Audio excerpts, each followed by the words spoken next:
Hello, friends. Have you ever wondered why most CEOs are trapped in the material mode and how to break free? Therefore, in this video, we will dive deep into one of the most transformative leadership lessons from Bhagavad Gita, chapter 2, verse 45. Many CEOs and executives find themselves trapped in the material mode, which is, in other words, a cycle of constant reactivity to market fluctuations, internal politics, and the relentless pressure of the short term results.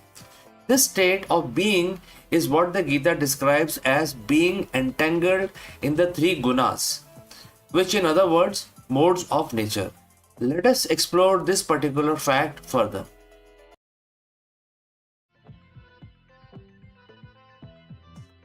Hello, everyone, and welcome. Take a moment to imagine the life of a modern CEO. It's a relentless torrent, isn't it? Quarterly reports, market fluctuations, shareholder demands, competitors' move, internal politics, global crises, the sheer volume of information, the constant need for decisive action, the pressure always to be on. It is no wonder many leaders feel perpetually reactive, swept away by the current of events. But what if I told you that an ancient text written thousands of years ago offers a profound insight into the very modern dilemma and a powerful solution? Today we are going to explore the timeless lessons from Bhagavad Gita, specifically chapter 2 verse 45, and discover why most CEOs are trapped in what we call the material mode and how to truly break free. The verse we are focusing on is a direct instructions from Bhagwan Krishna to Arjun. During a moment of profound confusion and doubt, it goes like this. And the quote starts: the Veda revolves around three modes of material nature, which the gunas. But you, Arjun, you have to rise above the gunas. You have to free yourself from the complexities of the material world and be fixed on the self alone. Quote close. Now, before you think this is just a spiritual lecture, let's unpack what this means for you, the modern business leaders. Krishna isn't telling Arjun to abandon his duty, he's telling him to perform it with unparalleled clarity and effectiveness. This isn't about renouncing the world, it's about mastering your engagement with it. Let's break down the three modes of material nature, or the gunas, in a business context. They are sattva, rajas, and tamas. And without realizing it, CEOs often find themselves deeply entangled in them. Rajas, which in other words is the mode of passion or activity. This is the relentless drive for growth, expansion, market share. It is a constant hustling, the aggressive strategies, the hunger for bigger numbers. While ambition is vital, pure Rajas leadership often leads to burnout, short sighted decisions, and perpetual state of stress. It is the CEOs always chasing the next quarter, never feeling quite satisfied, always on the offensive. This is where the innovation can turn into frantic pursuit and calculated risk becomes gamble driven by fear of missing out. Now let's go to tamas, which is the mode of arrogance or we can say inertia. This manifests as resistance to change, complacency, fear of new ideas, or even outright denial of the problem. It is about companies stuck in old ways, the leaders unwilling to adapt, decision to avoid difficult conversations. Tamas is stagnation, leading to missed opportunities, eventual decline, and a heavy, uninspired work environment. This isn't laziness in the traditional sense, but a mental inertia that prevents clear foresight. Last one is sattva, which is the mode of goodness, or we can also call it clarity. This might seems positive, but definitely it is positive, but even sattva can become a trap.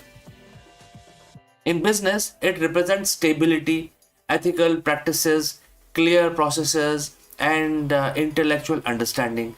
The Sattvic CEO enjoys order, strives for perfection, and values knowledge. However, the trap here is the attachment to these good qualities. An over reliance on established framework can lead to a fear of disruption, an inability to pivot quickly, or an intellectual paralysis where analysis never lead to action. It's becoming so attached to the right ways that you miss the new right way.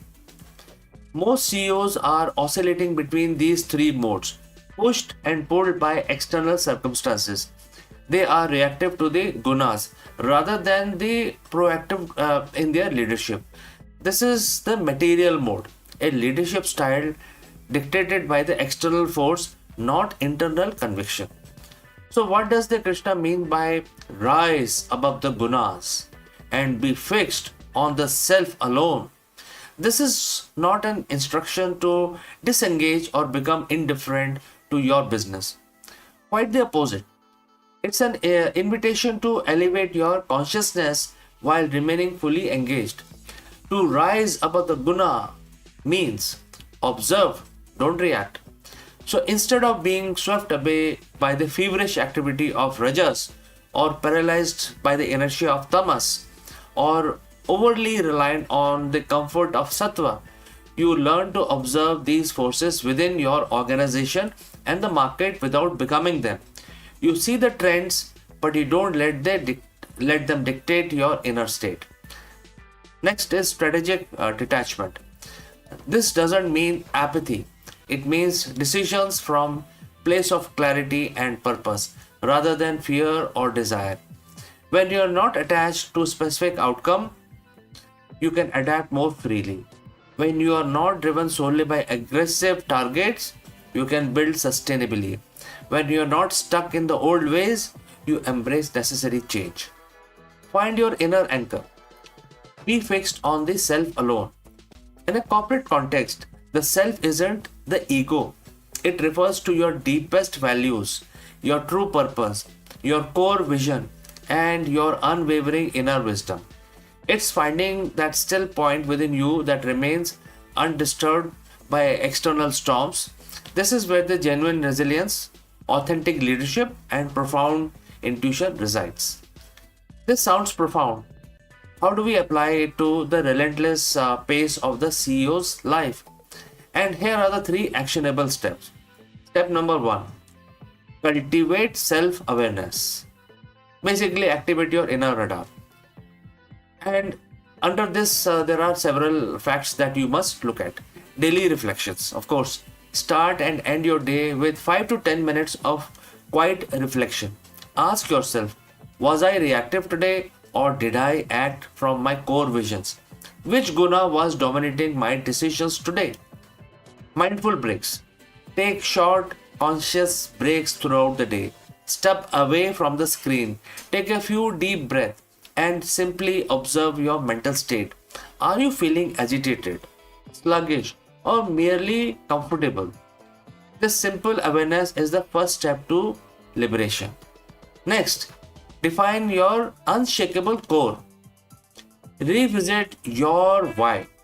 Beyond profit, what is the fundamental purpose of your company?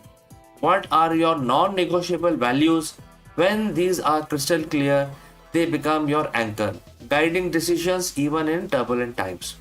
Strategic planning and detachment. Engage in strategic planning not just to achieve outcomes but to align with your purpose. Be flexible with how you achieve goals but unwavering in what you stand for. Practice intentionality, not just activity. Pause before acting. Before sending that email, making that phone call, or initiating that new project, take a conscious pause. Ask, is this action driven by external pressure, which is within bracket gunas, or by true inner wisdom, which is yourself?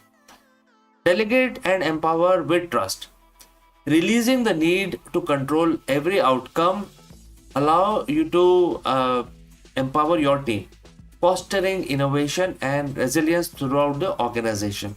Your role shifts from micromanager to a visionary guide.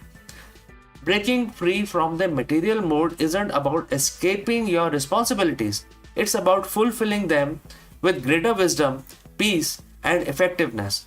When you rise above the gunas, you become unshakable leader.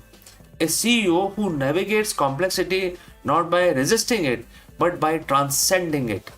You become source of calm amidst chaos, a beacon of clarity in confusion. This ancient wisdom from chapter 2, verse 45 of Bhagavad Gita isn't just a philosophy, it's a practical blueprint for profound leadership. It invites you to stop being a prisoner of circumstances and become the architect of your own intentional, impactful future.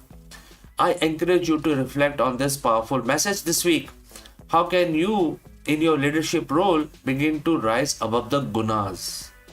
And if you found this video insightful, please like, share, and subscribe for more content that bridges ancient wisdom with modern leadership. Thank you for joining live. Thank you for watching, and may you lead with unshakable clarity. I will catch you again in the next one.